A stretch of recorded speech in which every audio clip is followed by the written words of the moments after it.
दलित बास विहीन भूमिहीन जो बरसों बरस से जिनेदपुर पोखर भिंड पर झोपड़ी बना के वो रह रहे हैं, नारकीय जीवन जीने पर विवश है, मजबूर है। उनके लिए हमने यहाँ कई बार आपको सूची भी सौंपा है और आपसे मांग किया है कि आप इन लोगों को बास आवास योजना का लाभ दीजिए। आसमान में कोई घर बना के नहीं रहेगा। दलित महादलित के नाम पर एक तरफ नीतीश बाबू घड़ियाली आंसू बहा रहा है और दूसरी तरफ ये नग्न सच्चाई है कि ये बेगूसराय के जो बाबू लोग यहाँ बैठे हुए हैं, ये चंद दलाल के चक्कर में वो यहाँ से नोटिस जारी करते हैं कि आप उसको खाली कर दो।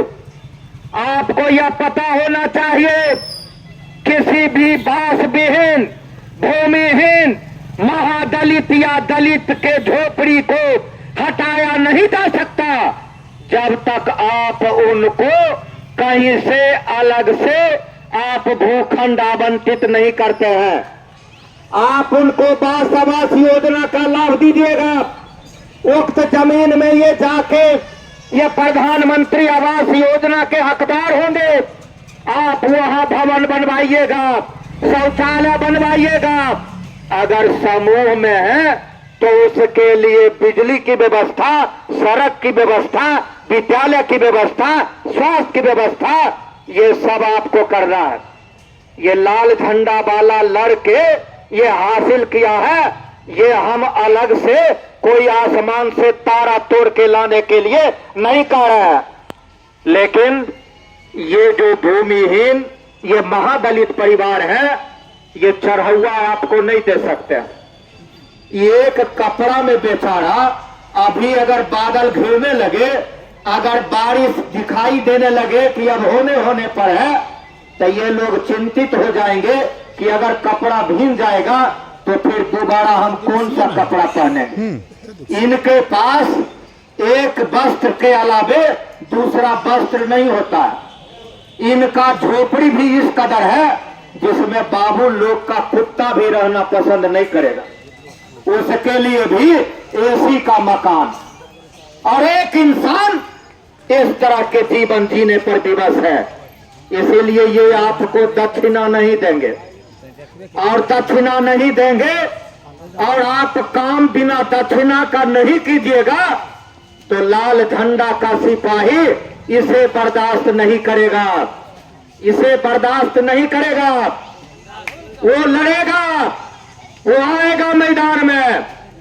और हम ये कहने के लिए आए हैं कि आप अगर इसके प्रति संवेदनशील नहीं है तो हम जेल जा चुके हैं, लाठी खा चुके हैं, दर्जनों केस के अभियुक्त हैं। कानूनन लड़ाई भी हमें लड़ना आता है। लड़ाई लड़ने का काम किया 2014 में जब आचार संहिता लागू था।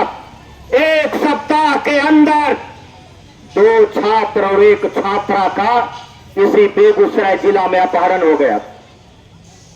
हम आपको याद दिलाना चाहेंगे, पीयूष नाम का लड़का जो हेमरा से आता था, ईसु नाम का लड़का जो लोहिया नगर का, रानी नाम की छात्रा जो बगरस भगवानपुर की, राजकिशोर बाबू डीएसपी थे, हरप्रीत कौर साहिबा एसपी थी। राजकिशोर बाबू ने कहा अपहरणकर्ता से आप मेल जोल कर लीजिए, पैसा भी देना पड़े तो पैसा दे दीजिए, हम उसको पकड़ लेंगे। पैसा भी अपहरणकर्ता को दिलवा दिया गया 20 लाख रुपया और उपहार में मिला उस बाप का हंसता खेलता बेटा का लाश मिला पुरुष का। ये 2014 मार्च महीना का यह घटना। हमने विरोध किया, आंदोलन किया। सजा क्या मिला? सजा मिला कि हमको गिरफ्तार करके नगर थाना लाया गया। नगर थाना के टेबल पर लिटा के सैकड़ों लाठी से खींचा गया आंदोलनकारियों को।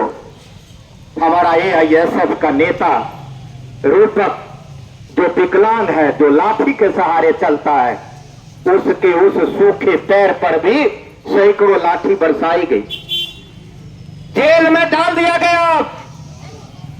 जेल से विधिवत आदेश लेके मेडिकल बोर्ड का गठन करवा के हमें भी कान पर जो तमाचा दिया गया था, अभी भी जब जब मौसम बदलता है तो हम उस पीड़ा से व्यथित होते हैं। इंजूरी बनवाया और हमने भी केस दायर किया। हमारे साथी अधिवक्ता राजनारायण बाबू अभी भाषण कर रहे थे। लंबी लड़ाई चली और आप अखबार में पढ़े होंगे या सोशल मीडिया के माध्यम से जानकारी मिला होगा, 2024 में आके उनको सम्मन जारी हुआ और वारंट जारी हुआ। इसीलिए लड़ाई हम लोग कानूनन भी लड़ते हैं। कानून के खिलाफ अगर आप किसी चमचा के कहने पर अगर आप कदम बढ़ाइएगा तो आज लाल झंडा का सिपाही प्रखंड सहंतल कार्यालय के सामने चुनौती देने आया है।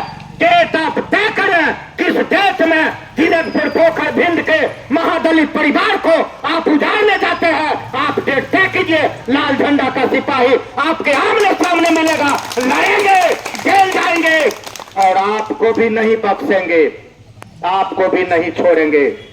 इसीलिए आज हम ये धरना प्रदर्शन के माध्यम से ये चुनौती देने आए। अगर एसपी हरप्रीत कौर पर वारंट हो सकता है,